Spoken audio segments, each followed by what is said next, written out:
আসসালামু আলাইকুম। আশা করছি আপনারা সবাই ভালো আছেন। আমিও আল্লাহর রহমতে ভালো আছি। জাকিয়াস হোম কিচেনে আপনাদের আরও একবার স্বাগত জানাই।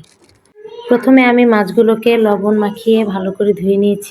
এবার মাছের মধ্যে পরিমাণ মতো হলুদের গুঁড়া, মরিচের গুঁড়া আর লবণ দিয়ে মাখিয়ে নেব। এবার চুলায় একটা কড়াই বসিয়েছি। কড়াইটা ভালো করে গরম করে নেব। এবার পরিমাণ মতো তেল দিয়ে মাছগুলো ভালো করে এপিট ওপিট করে ভেজে নেব। ভাজা হয়ে গেলে মাছগুলোকে নামিয়ে নেব। আমার আজকের ভিডিওটা আপনাদের কাছে যদি ভালো লেগে থাকে, দেশ এবং দেশের বাহির থেকে যারা দেখছেন তাদের সকলকে অসংখ্য ধন্যবাদ। প্লিজ আমার ভিডিওটিতে একটা লাইক, কমেন্ট, শেয়ার করতে ভুলবেন না। ভাজা হয়ে গেলে মাছগুলো নামিয়ে নেব। আবারও কড়াইয়ে পরিমাণ মতো তেল দিয়ে পেঁয়াজ কুচি দিয়ে দিব, সাথে 4-5টা কাঁচামরিচ দিয়ে দিব।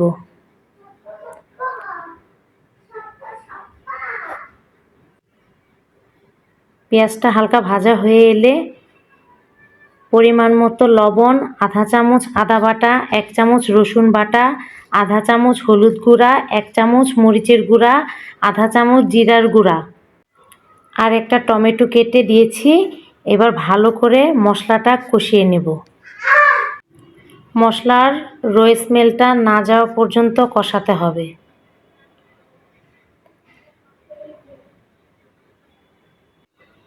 কষানো হয়ে এলে পরিমাণ মতো পানি দিয়ে মাছগুলো দিয়ে দিব।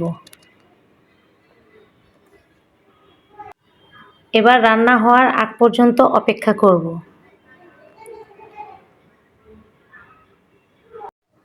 রান্না হয়ে গেলে একটা ডিশে সার্ভ করে নেব। ব্যাস হয়ে গেল আমার টমেটো দিয়ে রুই মাছের ভুনা।